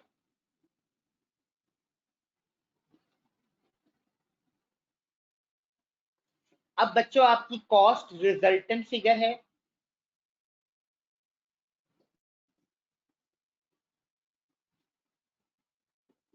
और बच्चों यहां पर आप प्राइस प्रोड्यूसर के तौर पे नहीं, यहां पर आप प्राइस टेकर के तौर पे भी एक्ट कर रहे हैं। ये है बच्चों टारगेट कॉस्टिंग। यानी टारगेट कॉस्टिंग वाले क्या कहते हैं, टारगेट कॉस्टिंग वाले कहते हैं हमारे साथ अगर आपने मार्केट में सरवाइव करना है, तो वो दौर चले गए जब आप कहते थे मैं इतने का बनाऊंगा, इतना प्रॉफिट रखूंगा, इतना का बेचूंगा। उन्होंने कहा भाई अब नहीं होता ऐसे, वो बहारें खत्म। अब तो इतना टफ कंपटीशन है, हर बंदा मार्केट में आके जो है ना प्रॉफिट कमाने के चक्कर में। तो अब आप ये नहीं कह सकते मैंने इतने का बनाना है, बल्कि अब आप एक टारगेट सेट किया करें कि मुझे ये प्रोडक्ट इतने में बना लेनी चाहिए, ये मेरा टारगेट है, मैंने इसी के अंदर अंदर बनानी है। क्यों, क्योंकि अब आप प्राइस को चेंज नहीं कर सकते, क्योंकि आप प्राइस प्रोड्यूसर नहीं है, अब आप प्राइस टेकर हैं। जितने का सब बेचना है उतने का ही आपको भी बेचना पड़ेगा। तो टारगेट कॉस्टिंग वालों ने कहा देखिए प्राइस आप चेंज नहीं कर सकते। और दूसरी बात, अगर बच्चों मैं अपनी प्रोडक्ट को 80-50 रुपए में नहीं बनाऊंगा, तो बेटा टारगेट कॉस्टिंग वालों ने कहा अगर आप अपनी प्रोडक्ट 50 रुपए में नहीं बनाएंगे तो याद रहे कि फिर सेलिंग प्राइस चेंज नहीं होनी, फिर प्रॉफिट आपका कॉम्प्रोमाइज होगा। यानी अगर मैं प्रोडक्ट 60 रुपए में बनाऊं, तो बेटा मार्केट की सेलिंग प्राइस अभी भी 90 रहेगी, लेकिन मेरा प्रॉफिट 40 से 30 पे चला जाएगा। तो टारगेट कॉस्टिंग वालों ने कहा अगर आप चाहते हैं कि प्रॉफिट पे कॉम्प्रोमाइज ना हो, तो प्रोडक्ट उतने की ही बनाओ जितने की तुम बना उतने की ही बनाओ जितने में टारगेट कॉस्ट है, उससे ज्यादा में मत बनाओ। अब देखिए हमने यहाँ पे क्या किया, टारगेट कॉस्टिंग वालों ने कहा हम आज प्राइस आप चेंज नहीं कर सकते क्योंकि मार्केट में कंपटीशन बहुत ज्यादा है, तो प्राइस चेंज करना आपके बस में नहीं है। प्रॉफिट चेंज करना नहीं चाहते क्योंकि प्रॉफिट चेंज करोगे तो नुकसान होगा, तो उन्होंने कहा प्राइस चेंज नहीं कर सकते, प्रॉफिट चेंज नहीं करना चाहते, फिर एक ही चीज है जिसे चेंज कर सकते हो, वो है कॉस्ट। लेकिन हमने क्या किया, हमने टारगेट कॉस्टिंग के बजाय जो नॉर्मल तरीका था, नॉर्मल तरीके में हमने उसी कॉस्ट को बेलगाम छोड़ा हुआ है, कोई कंट्रोल ही नहीं है उस कॉस्ट के ऊपर। टारगेट कॉस्टिंग वालों ने कहा नहीं, असल तरीका तो ये है कि सेट करो टारगेट के इस कॉस्ट के अंदर अंदर प्रोडक्ट बनानी है, और आपके कंट्रोल में सिर्फ एक ही चीज होती है, वो कॉस्ट है। तो हर हाल में अपने प्रोडक्ट को इस टारगेट कॉस्ट के अंदर अंदर बनाओ, और याद रहे कि अगर आपने प्रोडक्ट को टारगेट कॉस्ट के अंदर अंदर नहीं बनाया, तो प्राइस क्या ज्यादा नहीं होगी, प्रॉफिट कॉम्प्रोमाइज हो जाएगा। अब इस सिचुएशन में अगर आप देखो गौर से, तो बेटा आपको पता चलेगा कि मेरी एस्टिमेटेड कॉस्ट कितनी है,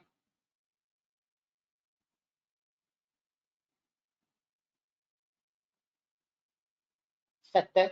मैंने सोचा था मैं 70 में बनाऊंगा, और मेरी टारगेट कॉस्ट कितनी है,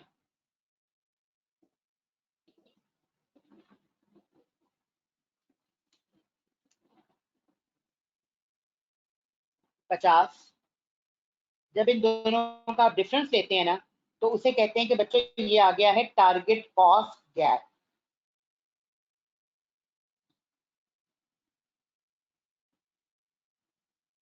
यानी ये आपका कॉस्ट गैप आ गया है, और गैप कितने का है, 20 का। बेटा टारगेट कॉस्टिंग कहती है इस गैप को आइडेंटिफाई करके you have to reduce this gap. यानी इस गैप को रिड्यूस करके खत्म करें।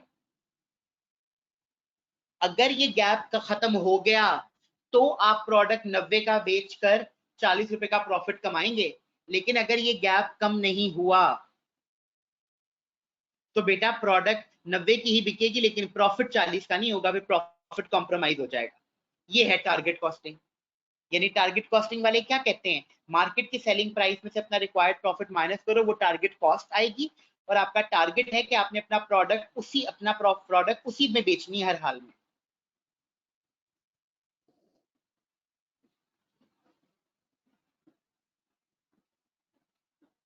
बच्चों क्लियर हो गया?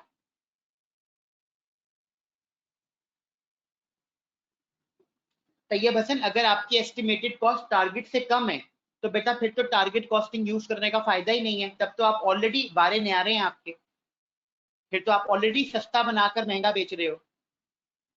मुश्किल तो वहां पर होती है जहां पर टारगेट कॉस्ट कम हो और एस्टिमेटेड कॉस्ट ज्यादा हो।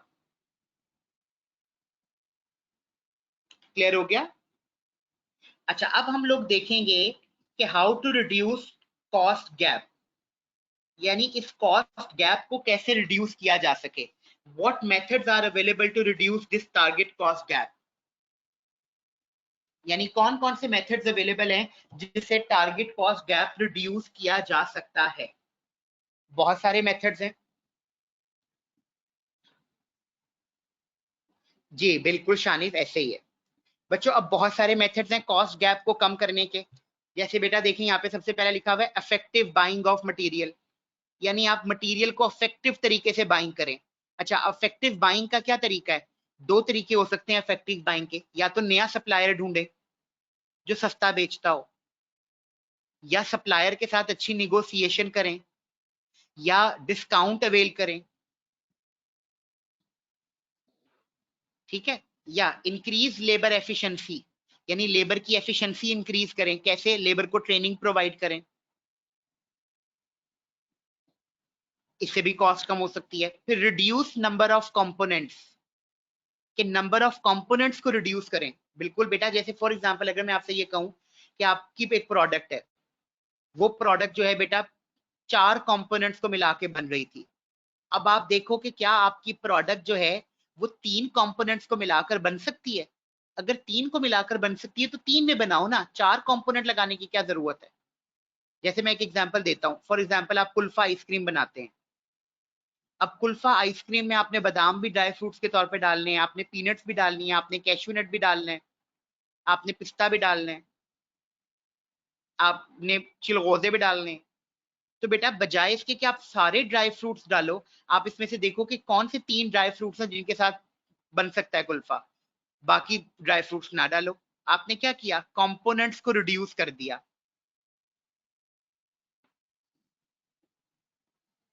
ठीक है, you can reduce the number of components. अच्छा next, change the design of product, ये भी हो सकता है कि बेटा प्रोडक्ट का डिजाइन बदल दो, क्योंकि कभी कभी बेटा प्रोडक्ट का डिजाइन इतना कॉम्प्लिकेटेड होता है कि उसको बनाने में टाइम ज्यादा लगता है। कोशिश करें कि सिंप्लीफाइड डिजाइन हो, क्योंकि जितना सिंपल डिजाइन होगा उसको बनाने में उतना कम टाइम लगेगा, कॉस्ट उतनी कम लगेगी। अच्छा, remove non value adding activities, कि जो नॉन वैल्यू एडिंग एक्टिविटीज है ना उसको रिमूव कर दें। बेटा नॉन वैल्यू एडिंग एक्टिविटी क्या होती है, नॉन वैल्यू एडिंग एक्टिविटी का मतलब होता है, अच्छा एक बात याद रखिएगा, वैल्यू का मतलब पता है क्या है बच्चों, वैल्यू का मतलब होता है वो चीज जिसे कस्टमर वैल्यू करे। वैल्यू का क्या मतलब है, वो चीज जिसे कस्टमर वैल्यू करे। तो हर वो चीज जिसे कस्टमर वैल्यू करे वो वैल्यू होती है। ठीक है बच्चों, तो आपने जब भी वैल्यू को स्टडी करना है ना, तो आप हमेशा वैल्यू को स्टडी करते हैं कस्टमर के पॉइंट ऑफ व्यू से।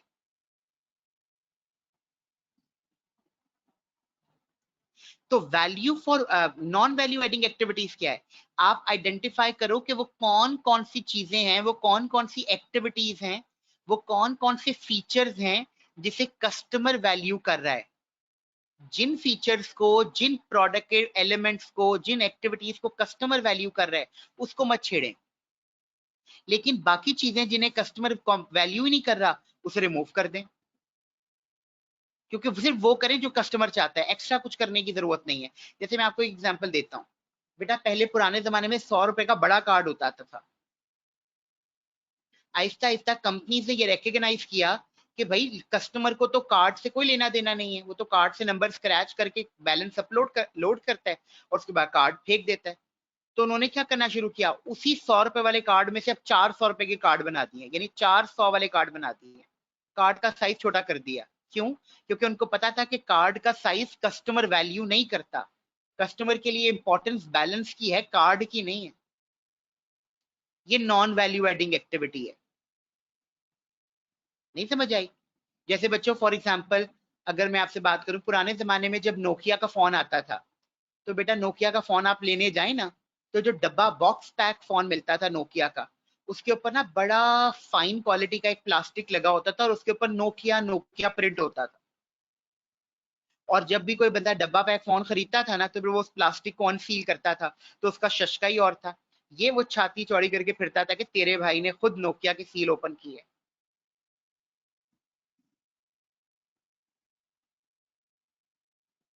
लेकिन बेटा फिर लोगों ने रियलाइज किया कि कस्टमर्स जो हैं वो तो उस प्लास्टिक को उतार के फेंक देते हैं, उसकी तो कोई इंपॉर्टेंस ही नहीं है, वो कस्टमर उसको वैल्यू नहीं करता।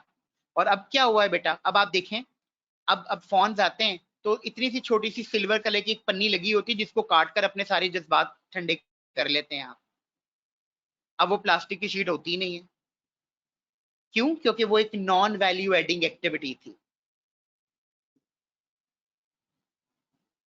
तो आप लोगों ने ये देखना है कस्टमर किसको वैल्यू कर रहा है। याद रखिएगा, कस्टमर जिस चीज को वैल्यू करे ना वो वैल्यू होती है, और जिसको कस्टमर वैल्यू ना करे वो वैल्यू नहीं होता।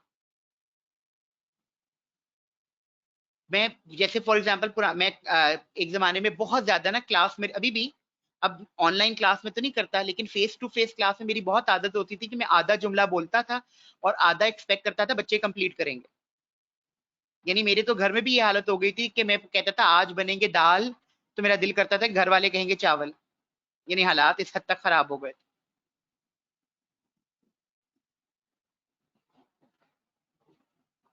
तो मैं आधा जुमला बोलकर आधा जुमला बच्चों से एक्सपेक्ट करता था। तो मुझे लगता था कि भाई मैं तो कमाल का टीचर हूँ, मैं तो बच्चों को चीजें क्लास में याद करवा देता हूँ। तो मुझे बड़ी ये नहीं ना, मैं अपने आप को समझता था ये मेरी टीचिंग में वैल्यू है कि मैं बच्चों को बार बार याद करवाता हूँ चीजें। वो एक बच्चा मेरे पास आया, उसने मुझसे कहा मेरा तो सर दर्द हो जाता है आपकी क्लास में बैठ के, आप ये करते क्या हैं? तो यानी उस बच्चे को मेरी उस वैल्यू में कोई अहमियत नजर नहीं आई, तो उसके लिए वो वैल्यू ही नहीं है।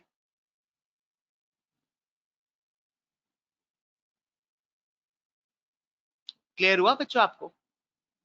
जैसे मैं ये आपको पीडीएफ बच्चों से कहता हूँ नोट ना किया करें, मैं ये आपको दे दूंगा पीडीएफ। मुझे बहुत सारे बच्चे जो है ना बाद में जब आखिर में तैयारी कर रहे होते हैं, तो वो मैसेज करके भेजते हैं, वो कहते हैं सर आपके जो पीडीएफ है ना वो बहुत हमें पास करने में मदद कर रहे हैं, हमारी तैयारी बड़ी अच्छी हो रही है, हमें सब कुछ लिखा हुआ मिल जाता है। लेकिन एक बच्चा मुझसे एक दफा कह रहा था कि सर आप सारा कुछ लिखा हुआ दे देते हैं, हमें तो लिखने की कुछ आदत ही नहीं है, तो हम हाथ से जब कुछ नहीं लिखते ना तो हम बड़े कामचोर हो गए हैं, तो आप हमें खुद लिखने दिया करें। इसका मतलब है उसके लिए वो वैल्यू नहीं है।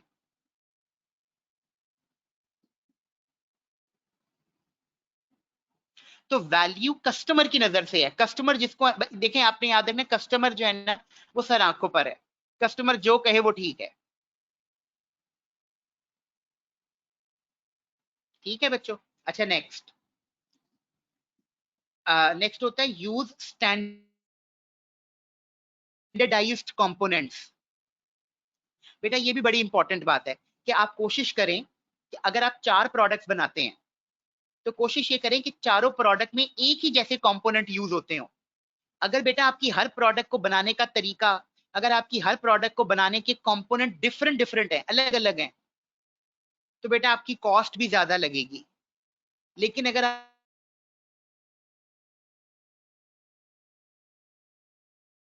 आपकी 4 प्रोडक्ट है, चारों प्रोडक्ट में एक ही तरह के कंपोनेंट यूज हो रहे हैं, तो बेटा आपकी कॉस्ट कम हो जाएगी, क्योंकि फिर आप वो ज्यादा कंपोनेंट खरीदोगे, बल्क डिस्काउंट अवेल करोगे उसके ऊपर। तो कोशिश किया करें स्टैंडर्डाइज्ड कंपोनेंट इस्तेमाल करें, एक जैसे कंपोनेंट्स। जैसे बेटे KFC की आप एग्जांपल लें बेटा, KFC वाले क्या करते हैं, आप सबसे पहले उन्होंने क्या किया, उन्होंने फ्राइड चिकन बनाया ना, फ्राइड चिकन के बाद उन्होंने बर्गर के लिए उसी चिकन को बोनलेस कर दिया, तो वो बर्गर के फिले लगा दिए, वो जिंगर बर्गर बन गया। लोगों को जिंगर बड़ा पसंद आया, उन्होंने माइटी करने के लिए एक बर्गर में 2 फिले लगा दिए। लोगों को बोनलेस चिकन खाना था, उन्होंने उसी चिकन को बोनलेस क्यूब्स बना के फ्राई कर दिया, तो वो बेटा हॉट शॉट्स बन गए। तो आप देखिए KFC, अच्छा उन्होंने चावल बेचने थे, उन्होंने उसी चावल पे वो हॉट शॉट्स रख दिए। तो KFC की जितनी भी प्रोडक्ट्स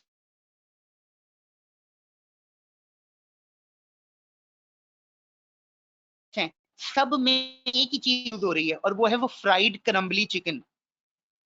बेटा अगर चाहें तो KFC वाले भी सकते हैं, लेकिन वो नहीं बनाते। क्यों? क्योंकि वो चाहते हैं कि स्टैंडर्डाइज कंपोनेंट यूज करें, हर प्रोडक्ट में कंपोनेंट एक ही हो, ताकि उनकी कॉस्ट बचत हो सके। बेटा क्लियर हुआ?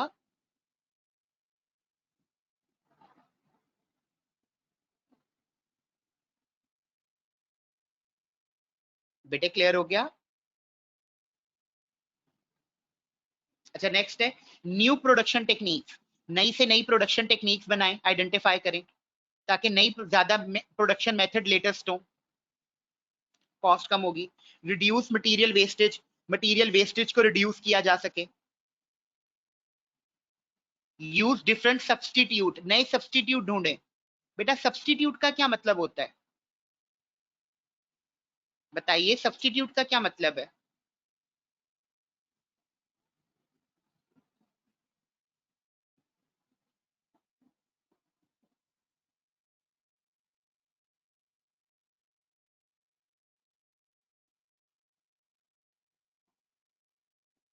बेटे सब्सटीट्यूट का क्या मतलब होता है? बिल्कुल ऑल्टरनेटिव, बिल्कुल सही है। अच्छा देखें एक बात, बहुत सारे लोग समझते हैं कि शायद कोक का सब्सटीट्यूट पेप्सी है। बेटा ये गलत होता है, कोक का सब्सटीट्यूट पेप्सी नहीं होता। सब्सटीट्यूट पता है क्या होता है, डिफरेंट प्रोडक्ट हो लेकिन जरूरत सेम फुलफिल कर रही हो। जैसे बेटा आपने आपने प्यास बुझाने के लिए कोक पी ली, कोक एक फिजी ड्रिंक है, लेकिन आप अपनी प्यास बुझाने के लिए शेदान भी पी सकते हैं, शेदान एक जूस है। तो प्रोडक्ट डिफरेंट है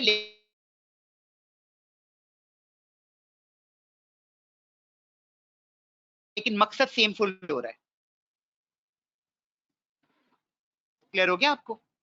तो अक्सर जैसे पेट्रोल है, पेट्रोल का सब्सटीट्यूट है CNG, प्रोडक्ट डिफरेंट है, यूज सेम है। लेकिन बेटा ये नहीं हो सकता कि आप कहें कि PSO का पेट्रोल सब्सटीट्यूट है टोटल के पेट्रोल से, नहीं। पेट्रोल पेट्रोल का सब्सटीट्यूट नहीं होता। सब्सटीट्यूट का मतलब है different product using same need, fulfilling the same need. तो आपने क्या करना है, आप देखें कि अब आपकी प्रोडक्ट बनाने के लिए अगर कोई सस्ता सब्सटीट्यूट यूज हो सकता है वो यूज कर लें। लेकिन बेटा इन तमाम तरीकों में एक चीज जो बहुत इंपॉर्टेंट आपने याद रखनी है वो ये है कि कोशिश करनी चाहिए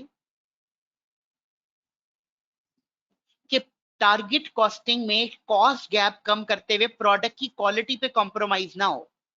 क्योंकि अगर आपने कॉस्ट गैप कम करते वक्त प्रोडक्ट की क्वालिटी पे कॉम्प्रोमाइज किया है, तो अगर आपने प्रोडक्ट की क्वालिटी पे कॉम्प्रोमाइज किया तो फिर आपने टारगेट कॉस्टिंग अचीव नहीं की। तो टारगेट कॉस्टिंग के ना 2 अहम ऑब्जेक्टिव्स हैं। एक ऑब्जेक्टिव ये है कि आपने कॉस्ट को प्रोड्यूस करना है within your target cost. पहला ऑब्जेक्टिव क्या है कि आपने प्रोडक्ट को प्रोड्यूस करना है within the target cost. और दूसरा ऑब्जेक्टिव ये है कि quality of the product should not be compromised. क्योंकि if you have compromised on the product quality, इसका मतलब ये है कि नहीं, फिर आपने टारगेट कॉस्टिंग अचीव नहीं की। तो टारगेट कॉस्टिंग वाले कहते हैं क्वालिटी सेम रहे और प्रोडक्ट की कॉस्ट कम हो जाए, ये है टारगेट कॉस्टिंग। क्लियर हो गया बच्चों? अच्छा एक बात तो और, अभी हम लोगों ने लाइफ साइकिल कॉस्टिंग पढ़ ली है, तो टारगेट कॉस्टिंग वाले कहते हैं कि टारगेट कॉस्टिंग अप्लाई करना ज्यादा फायदेमंद पता है कहाँ होता है? टारगेट कॉस्टिंग वाले कहते हैं टारगेट कॉस्टिंग ज्यादा फायदेमंद होता है डिजाइनिंग और प्लानिंग स्टेज पे। कौन सी स्टेज पे? डिजाइनिंग और प्लानिंग स्टेज पे। तो जहां आप क्योंकि बेटा उसकी वजह पता क्या होती है, जो डिजाइनिंग और प्लानिंग स्टेज होती है वो स्टेज है जहां पर आप अभी कॉस्ट इनकर नहीं करते, आप डिसाइड कर रहे होते हो कि कौन कौन सी कॉस्ट अभी इनकर होनी है। तो अगर आप वहीं पर ही कॉस्ट गैप को कम कर दो तो इसका मतलब है आपने गैप का अंदाजा लगाया कि गैप आएगा और गैप क्रिएट होने से पहले ही कम कर दिया। लेकिन अगर आपने एक दफा प्रोडक्शन शुरू कर दी तो बेटा फिर गैप एक्चुअली अराइज हो जाएगा। तो एक दफा गैप अराइज हो जाए तो उसको कम करना बड़ा मुश्किल होता है, क्योंकि एक दफा प्रोडक्शन शुरू हो गई तो आप प्रोडक्ट का डिजाइन बना चुके हो, आप मशीन खरीद चुके हो, प्रोडक्ट के फीचर डिसाइड कर चुके हो, फिर उससे पीछे हटना मुश्किल होता है। यानी आपकी प्रोडक्ट जो है उस पर बहुत सारी कॉस्ट कमिटेड हो जाती है। तो कोई आपसे पूछे कि आइडियली टारगेट कॉस्टिंग कब यूज करनी चाहिए, तो आपने कहना है आइडियली टारगेट कॉस्टिंग यूज करनी चाहिए डिजाइनिंग एंड प्लानिंग स्टेज पे, क्योंकि उस स्टेज पे आप आप फोरकास्ट कर रहे होते हो कि गैप आएगा और आने से पहले ही कम कर दिया जाता है। लेकिन एक दफा गैप अराइज हो जाए तो उसको कम करना बड़ा मुश्किल होता है। जी, अब बताएं बेटा ये समझ आया या नहीं आया आपको?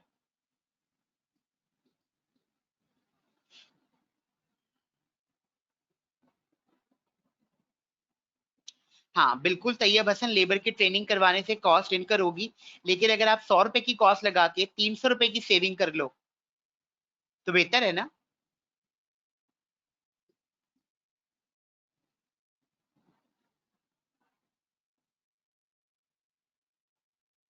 अच्छा अब आप मुझे बताएं कि ओवरऑल आज के लेक्चर से कोई रिलेटेड कोई सवाल? टारगेट कॉस्टिंग इंशाल्लाह ताला कल हम वाइंड अप कर देंगे। कोई सवाल, कोई डाउट, कोई एम्बिग्विटी, कोई परेशानी, शिकवा, शिकायत, मसला मसाइल?